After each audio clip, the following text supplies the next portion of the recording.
একটা কাজ করে দিবি তুই? কি কাজ? তোমরা কারা? ফ্রিতে নয়, কাজের দাম দিচ্ছি রে। কাজটা কি? একটা কালো গাড়ির রাস্তা আটকাতে হবে। গাড়ির নাম্বারটা দে। এই যে নাম্বার। ঠিক 1 ঘন্টা বাদে জেপি রোডে পৌঁছে যাস। কোনো ঝামেলা নেই তো ওখানে? কোনো ঝামেলা নেই, শুধু কালো গাড়িটাকে আটকাতে হবে, বুঝলি? মুখ তো ঠিক মতো দেখিনি স্যার। ওরা আমাকে টাকা দিল আর গাড়ির নাম্বার দিল, তারপর বললো এই গাড়িটাকে দাঁড় করাতে। এখন দেখুন, এই 2 মিনিটের কাজের জন্য আমি এত টাকা পাচ্ছিলাম স্যার, তাই আমি করেছি কাজটা। ওদের দেখতে কেমন ছিল কিছু মনে আছে? স্যার, ওদের দুজনেরই চেহারা বেশ ভালোই ছিল স্যার। আর হ্যাঁ স্যার, যখন আমি কালো গাড়িটাকে আটকালাম না, তো ওরা দুজন ওখানেই ছিল। ওরা দুজন পিস্তল বার করে আর আগের গাড়িটাতে ঢুকে পড়ে। আর তোমার মনে হয় তুমি কোনো অন্যায় কাজ করনি? তোমার জন্য একজন মারা গেছে, বুঝতে পেরেছো তুমি? আমি কি করে জানবো স্যার যে এরকম কিছু একটা ঘটবে? জানতেই যখন পারলি তখন পুলিশে কমপ্লেন করিসনি কেন? আমি ভয় পেয়ে গেছিলাম স্যার। কার্তিকের বাড়িতে 2 জন ডাকাতি করে। দিগ্বিজয়ের গাড়ি আটকানোর জন্য ট্রাকের লোককে টাকা দেয় 2 জনে, আর কার্তিকের গাড়ি বন্দুক দেখিয়ে ডাকাতি করে 2 জনে। এরা 2 জন কারা? কারা এই 2 জন? স্যার, যদি এরা দুজন কার্তিককে কিডন্যাপ করে আর রাত 11টা থেকে 4টে পর্যন্ত কার্তিক ওদের কাছে থাকে, তার মানেটা স্যার একদম পরিষ্কার। যে বিদেশি অ্যাকাউন্টে টাকাগুলো ট্রান্সফার হয়েছে সেটা কার্তিকের অ্যাকাউন্ট হতেই পারে না। কিন্তু স্যার, 5,000 টাকার একটা ফোনের জন্য এত কিছু? স্যার, এই 5,000-এর ফোনেই তো এত বড় গোপন রহস্য লুকিয়ে আছে। এই জন্য তো কার্তিককে নিজের প্রাণটাও দিতে হলো। কার্তিকের মৃত্যুর রহস্য এই মোবাইল ফোনেই আছে। চলো এই মোবাইল আমরা বানাই।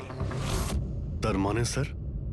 কার্তিকের ইনভেস্টর আমাদের বলে যে কার্তিক ডিফারেন্ট স্পেয়ার পার্টস আলাদা আলাদা কোম্পানি থেকে নেয় এই ফোন বানানোর জন্য। স্যার, আমরা তো কার্তিকের অ্যাকাউন্ট চেক করেছিলাম স্যার। ওর অ্যাকাউন্ট থেকে 4টে ম্যানুফ্যাকচারিং ইউনিটকে টাকা ট্রান্সফার করা হয়েছে স্যার। ব্যাস, তাহলে চলো যাই আমরা। এই 4টে ম্যানুফ্যাকচারিং ইউনিটে আলাদা আলাদা স্পেয়ার পার্টস দিয়ে মোবাইল ফোন বানানোর জন্য।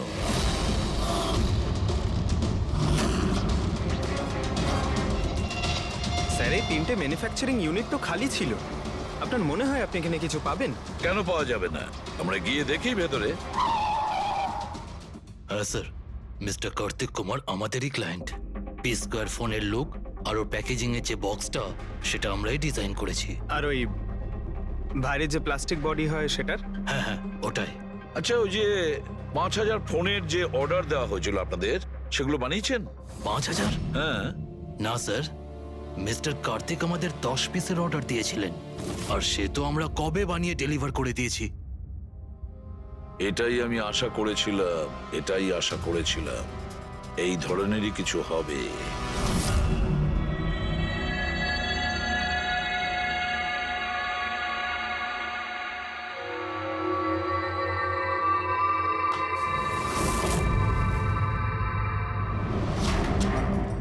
কার্তিক ফোনের বডি ইলেকট্রা ডিজাইনেই বানিয়েছিল।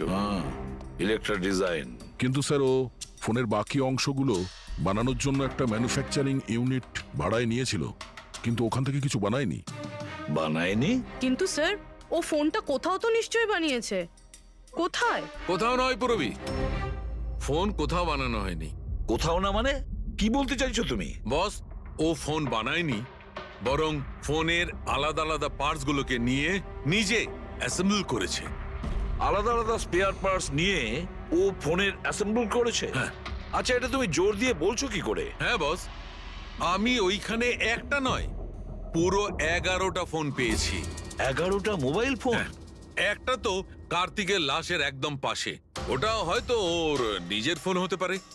আর বাকি যে 10টা ফোন ছিল সেগুলো ওই কারের পেছনের সিটে পড়েছিল। আরো 10টা ফোন? মানে পি স্কোয়ার প্লাসের ওই 10টা মডেল যা কার্তিক লঞ্চ করতে চেয়েছিল। এক্স্যাক্টলি ওই 10টা ফোন। ওই ফোনগুলোর বেশি কিছু বাঁচেনি, কিন্তু তবুও আমি ওর ব্যাটারি আর কিছু পার্টস কে যখন আলাদা করে ল্যাবে চেক করলাম, তখন আমি চমকে গেলাম। আমি জানতে পারলাম যে আসলে ওই ফোনগুলো ইলেকট্রা এক্স কোম্পানির ফোন। কি? এটা কি করে সম্ভব ডক্টর? সেটা বলতে পারবো না দয়া, কিন্তু এটাই হয়েছে। আমি ওই কোম্পানির থেকে লোকজন ডেকে আমি কনফার্মও করেছি। ওই ইঞ্জিনিয়ারও আমাকে বলেছে যে এই ফোনগুলো আমাদের কোম্পানিরই, ইলেকট্রা এক্স। তার মানে কার্তিক ইলেকট্রার পুরনো অংশগুলোকে ওই যে নতুন ডিজাইন করা বডি প্যানেল ছিল তার মধ্যে ফিট করতে গেছিল, আর সেটা অর্ধেকেরও কম দামে বিক্রি করার চেষ্টা করেছিল। এটা কেউ কেন করবে? টাকা দয়া, টাকার জন্য। ও তখন নতুন ফোন বানাতেই চায়নি, ইনভেস্টারের টাকা নিয়ে এখান থেকে কেটে পড়তে চেয়েছিল। আবার কি, যতজন ইনভেস্টর আছে না সবাইকে ডাকো এখানে, বলে দাও ওদের যে কার্তিক ওদেরকে কিরকম ঠকিয়েছে। এ আপনি কি বলছেন? এত বড় ফ্রড! আর আমাদের টাকা কার্তিক সেসবের কি করেছে? মরার আগে কার্তিক কয়েকশো কোটি টাকা রাতারাতি পানামার কিছু ব্যাংক অ্যাকাউন্টে ট্রান্সফার করে দিয়েছে। আর ইন্টারন্যাশনাল আইন অনুযায়ী আমরা পানামার ব্যাংকগুলোতে তদন্ত করতেও পারবো না। তাই আপনাদের টাকা পাওয়ার চান্স খুব কম, না আপনাদের না ওই সমস্ত কাস্টমারদের যারা ফোন আগে বুক করেছিল। কিন্তু মরলো কি করে? মানে অ্যাক্সিডেন্ট ছিল না খুন? খুন। কার্তিক খুন হয়েছে, অ্যাক্সিডেন্ট হয়নি, অ্যাক্সিডেন্ট করানো হয়েছে। অ্যাক্সিডেন্ট করানো হয়েছিল মানে খুনি কে তাহলে? জানা যাবে খুব শিগগিরই, খুব তাড়াতাড়ি জানা যাবে। স্যার, হ্যাঁ পুরবি। স্যার একটা অনেক বড় ব্রেক থ্রু আমরা পেয়ে গেছি। কার্তিকের বোন কৃতিকা, যে লখনৌতে থাকে, ওর সাথে আমার কথা হয়েছে। ও এটা বলছে যে কার্তিক ওকে একটা এনভেলপ কুরিয়ার করেছিল মারা যাওয়ার কিছু ঘন্টা আগে। ওখানে খুনির বিরুদ্ধে কিছু প্রমাণ আছে, আর কার্তিকের লিখে যাওয়া একটা চিঠি, সেখানে লেখা রয়েছে যে যদি ওর কিছু হয়ে যায় তাহলে এই চিঠিটা যেন সিআইডিকে দেওয়া হয়। ফ্যান্টাস্টিক ওয়ার্ক পুরবি। একটা কাজ করো, ওকে বলো ওই এনভেলপটা আমাদেরকে পাঠিয়ে দিতে। হ্যাঁ স্যার, কালকেও মুম্বাই আসছে ওই এনভেলপটা নিয়ে। এখানে এসেও কার্তিকের বডিও ক্লেম করবে।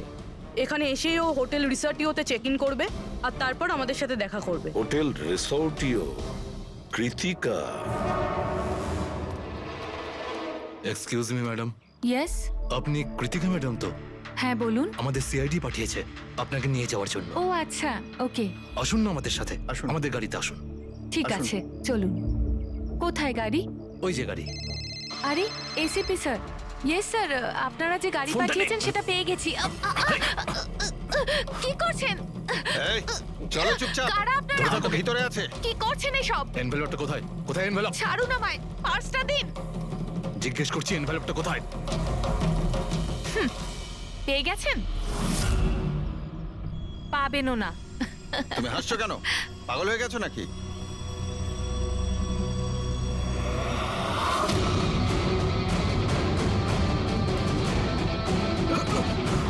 চিঠি চাই? হ্যাঁ, চল চল। থ্যাংক ইউ অফিসার নেহা, এবার আপনি আসতে পারেন। এদের আমরা বুঝে নিচ্ছি। এটা আমার ডিউটি স্যার। অফিসার মীরা? তাহলে কৃতিকা কোথায়? কৃতিকা নামে কার্তিকের কোনো বোন ছিলই না। এই কৃতিকাকে তো আমরা তৈরি করেছি আসল খুনিকে ধরবার জন্য। এই কেসে আমাদের সবাইকেই সন্দেহ ছিল, আর সে ইলেকট্রনিক্স ফোনের লোকেরাই হোক, অনলাইন শপের লোকেরাই হোক, বা ইনভেস্টর, ওই ফোনটা পাওয়ার জন্য যে কেউ কার্তিককে খুন করতে পারত। আর যেই জানা গেল যে কার্তিক ফোনটাকে লঞ্চ না করে এখান থেকে পালিয়ে যাচ্ছে তোমাদের সবাইকে বোকা বানিয়ে, তখনই ক্লিয়ার হয়ে গেছিল যে কার্তিকের খুন সেই করতে পারে যার কার্তিকের জন্য অনেক লস হয়েছে। যার মানে হলো ইনভেস্টার্স, যারা সবাই এই প্রজেক্টে নিজেদের টাকা লাগিয়েছিল।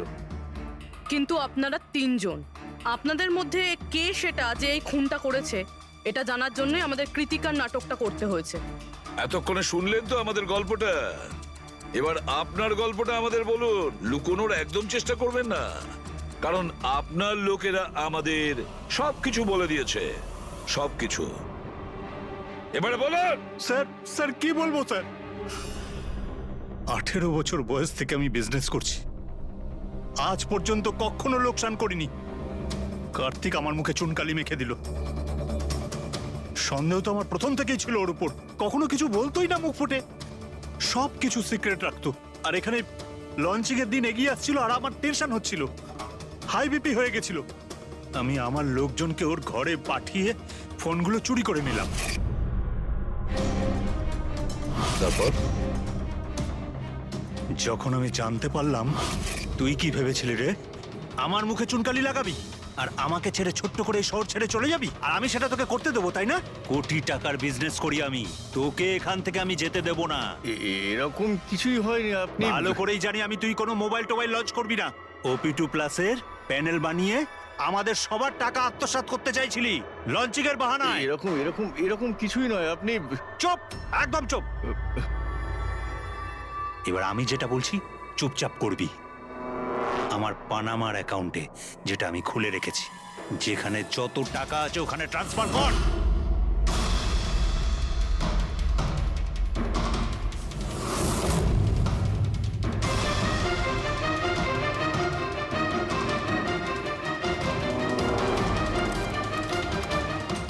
ওঠ, আউট।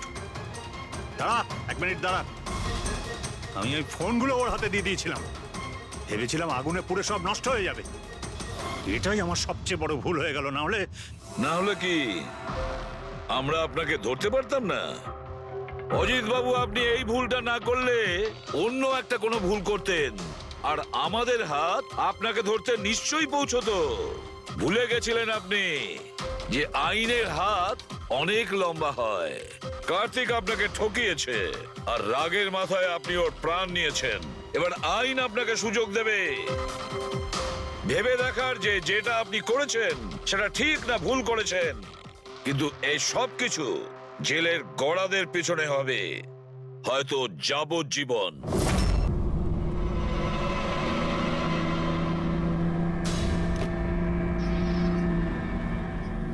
ফ্লাইটটা যেন মিস না হয়, লেট যেন না হয়ে যাই। উফ, পরবর্তী 500 মিটারে আপনার মৃত্যু ঘটবে। 500 মিটার? কি বললো এটা? পরবর্তী 400 মিটারে আপনার মৃত্যু ঘটবে। এসব কি কথা? কে বলছো? কে তুমি? আরে আরে, এই ওয়াইফাই কি করে চালু হয়ে গেল? বন্ধ হচ্ছে না কেন? ফাংশন কাজ করছে না? এসব কি হচ্ছে? এই সমস্ত জিনিসগুলো নিজে থাকতে কি করে বিহেভ করছে? পরবর্তী 300 মিটারে আপনার মৃত্যু এসব কি বলছো? কে তুমি? Help help help help help help help help! বাঁচাও বাঁচাও বাঁচাও বাঁচাও, আমাকে বাঁচাও! পরবর্তী 100 মিটারে আপনার মৃত্যু। এসব কি বলছো? এসব কি হচ্ছে? দেখো, আমাকে বাইরে বেরোতে দাও, আমাকে বাঁচাও, কেউ আমাকে বাঁচাও, বাঁচাও!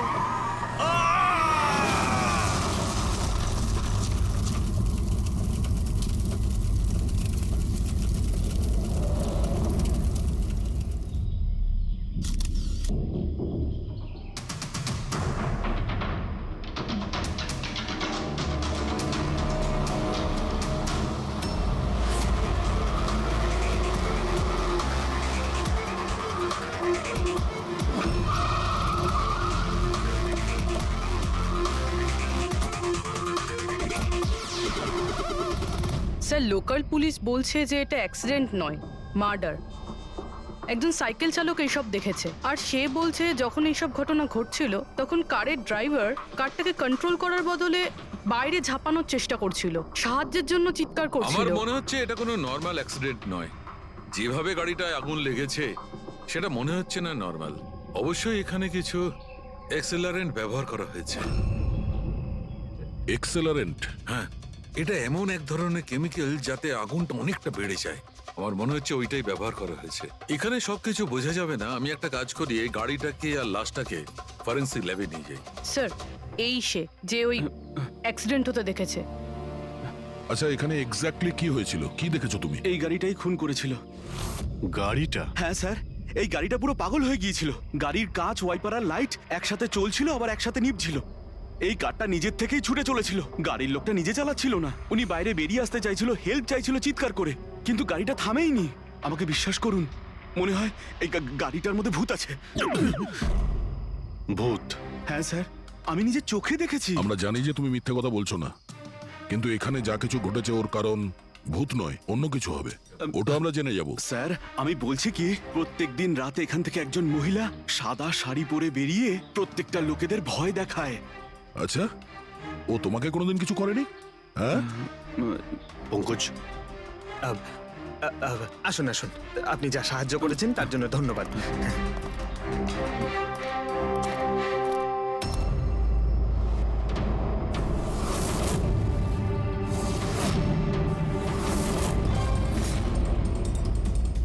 নাম্বার প্লেট খুব একটা ড্যামেজ হয়নি। নাম্বারটা ভালো করে দেখে নিয়ে এটার খোঁজ নাও।